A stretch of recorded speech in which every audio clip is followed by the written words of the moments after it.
It's like it's not obvious to me that people themselves think that they're valuable all the time. Often they don't think that at all. Certainly don't think that often when they're depressed. They certainly don't think that when they're suicidal. They don't really think that when they're ashamed or guilty or frustrated or disappointed or angry or waking up at 3 in the morning and tormenting themselves with their consciences. They don't necessarily think that when they're fighting with their family or when they're upset at work or, when things go wrong in life. And so it's not so bloody obvious that people are inherently valuable. And then you might also notice that it's kind of easy to think that some people are more valuable than others. It's very easy for human beings to think that about other human beings because no matter where you look in human societies, there are ranked orders of value, right? In any hierarchy that we produce that's associated with some ability, we find that some people are so much better at whatever it is that they're doing that it's an absolute miracle, and most people are absolutely dreadful at it. And so, if you were thinking about inherent value as an approximation of skill or competence, then it wouldn't be obvious from the structure of the world that people were inherently valuable in that manner either, because there's such a rank order difference in our ability to do things. And you might say, well, that kind of averages out across things, but I don't think that's a very strong argument either. So it's not obvious where this idea that people are inherently valuable came from. That's a tough one. In fact, I think it's one of the least obvious concepts that human beings have ever come up with, that each of us is to be attributed some divine spark, let's say, that makes us equal in some fundamental way before God, before the reality of the universe itself, even in relationship to our own laws. I mean, if you want a miracle for an idea, I can't think of one that's more unlikely than that. So I've been puzzling over that for a very long time because I cannot understand how in the world we ever agreed to act as if it was true.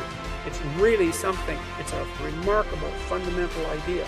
And what's so interesting about it too is that once you have that idea, weird as it is and improbable as it is, and you start to organize your social relationships in accordance with it, well, then they work. My rule too is treat yourself as if you're someone responsible for helping, and it's sort of predicated on the idea that regardless of your inadequacies and your malevolence, which I'm sure you have many inadequacies and no shortage of malevolence just like everyone else, regardless of that, you have a moral obligation, so that would be a responsibility, to assume that despite all evidence that there's actually something of intrinsic worth about you, and that as a consequence you're duty bound to treat yourself like that is true. And then it turns out that if you do that, well, then your life gets better. And I don't mean happier exactly, although I would say it gets happier. I mean it gets richer and more meaningful and deeper and more worthwhile, and you become more educated and you become wiser and you treat yourself with more respect, and you're a better model for other people, and you're a better father or a better sister or better mother, whatever it happens to be. And you're less ridden by that guilt that gnaws at you and shame that's there otherwise saying you're not what you could be, you're not what you could be. And that's a hell of a voice to get rid of, and it's certainly not one that's easy to ignore. So that's a pretty good idea that there's something divine, let's say, that resides within you of ultimate worth, even as a philosophical statement or a psychological statement rather than a metaphysical statement. It seems to be a precondition for establishing properly harmonious relationships with yourself. And that's worth thinking about a lot.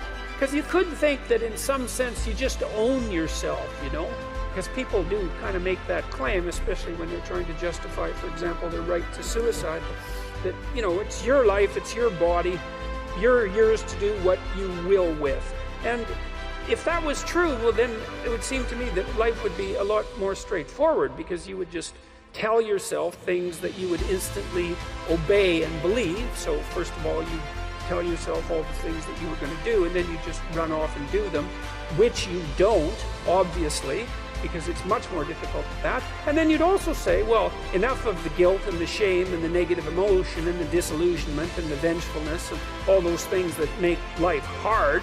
the self-recrimination. It's like, what the hell do we need that for? And if we're our masters of our own destiny and owners of our own fate, then why can't we just command to ourselves that that be dispensed with? And like, that doesn't work. I've never seen anybody able to do that. I mean, you can fool yourself for very brief periods of time into thinking that that might work, but it doesn't work, and that's strange. And this is one of the reasons I love the psychoanalysts, because they were really the people, apart from the religious types, who figured out that whatever you are, you're not a unitary spirit that's under your own dominion.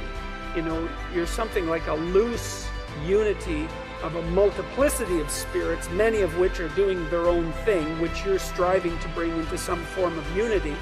But even that unity isn't something that's under your control in any real sense. It's a unity that has its own nature that you have to exist in relationship to.